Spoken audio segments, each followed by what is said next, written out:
Boys யூஸ்வலா எப்படி flirt பண்ணுவாங்க அப்படின்னு சொல்லி பார்த்தோம் அப்படின்னா, ஒரு ஸ்ட்ராங் ஐ கான்டாக்ட் குடுப்பாங்க. நம்ம எங்க பார்த்தாலும் நம்மள பார்த்துக்கிட்டே இருப்பாங்க. நீங்க பஸ்ல போம்போது பார்த்தீங்கன்னா, எங்கேயாவது நின்னுட்டு உங்கள கான்ஸ்டன்ட்டா வந்து ஸ்டேர் பண்ணிட்டே இருப்பாங்க. ஸோ அப்புறம் கொஞ்சம் உங்கள பார்த்து சிரிப்பாங்க.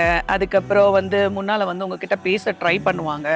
அப்புறம் அவங்களோட அப்பியரன்ஸ் நீங்க பார்த்தீங்கன்னா, திடீர்னு வந்து க்ரூம் பண்ணுவாங்க. பயங்கரமா வெல் ட்ரெஸ்டா இருப்பாங்க. கூலர்ஸ் போட்டுக்குவாங்க. நல்ல டீ ஷர்ட், பேண்ட் அப்படின்னு வருவாங்க. அதுக்கப்புறம் கொஞ்சம் டச் பண்ணி உங்கள உரிமையா ஒரு குரூப்ல இருந்தீங்கன்னா, ஒரு ஒரு ஒரு ஜோக் சொல்லும்போது, எது வரும்போது ஒரு ஸ்லைட் டச் உங்கள உங்கள பார்த்து பேசுறது, இந்த மாதிரியெல்லாம் குடுப்பாங்க. சோஷியல் மீடியால பார்க்கும்போது, அவங்க என்ன பண்ணுவாங்க, உங்களுடைய டிபி எல்லாத்தையும் ஃபாலோ பண்ணுவாங்க. உடனே அதுக்கு ஒரு கமெண்ட், ஏதாவது ஒரு இமோஜியோ, இல்ல ஏதாவது ஒரு உங்களுக்கு வந்து ரிப்ளை பண்ணிட்டே இருப்பாங்க. உங்களுக்கு டெக்ஸ்ட் நீங்க போட்டீங்கன்னா, இம்மீடியட்டா என்ன பண்ணுவாங்க, உங்களுக்கு ரிப்ளை பண்ணுவாங்க. உங்களோட டீட்டெயில்ஸ் எல்லாம் கேதர் பண்ணிப்பாங்க.